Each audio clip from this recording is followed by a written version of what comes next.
নমস্কাৰ ৰাইজ, আজি আহিছোঁ ডিব্ৰুগড় ঘোঁৰামৰাত থকা এওঁলোকৰ জেঠাই ছোৱালী মানে আমাৰ বা দুজনীৰ ঘৰলৈ। মাতু বা আৰু বুমনি বা দুইজনী বা ওচৰা ওচৰিকৈ বিয়া হৈছে। বুমনি বা ঘৰলৈ আগতে মই এবাৰ আহিছোঁ। বিয়া হোৱা আজি 2 বছৰে হ'ল, কিন্তু সময়ৰ নাটনি কামৰ ব্যস্ততাৰ বাবে মাতু বাৰ ঘৰলৈ আহিবলৈ থাকিয়েই গ'ল। কিন্তু আজি যেনে তেনে সময়কণ উলিয়াই মাতু বাৰ ঘৰলৈ বুলিহে ওলাই আহিলোঁ। ফাইনেলি আমি তেওঁলোকৰ ঘৰ পালোহি। পৰিৱেশটো চাওকচোন, ইমান বেছি ধুনীয়া। চাৰিওফালে তামোল গছেৰে ভৰি আছে। বহুদিনৰ মূৰত সকলোকে লগ পাই চবে কথা পতাত লাগিছে। এয়া মোৰ মানুহজন, তাৰ পাছত বুমনি বা ভিনদেউ, বুমনি বা আৰু মোৰ শাহুমা। এইকেইটাক চাওকচোন, বাহঁতৰে ল'ৰা ছোৱালী, পাহি আৰু নিকবিক।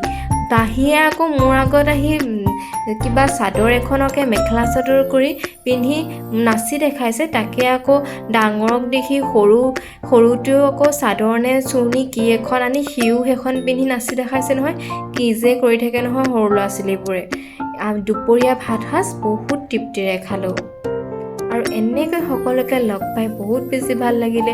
আকৌ এটা নতুন ভিডিঅ'ৰ লগত লগ পাম। আজিলৈ আহিছোঁ, সকলো ভালে থাকক।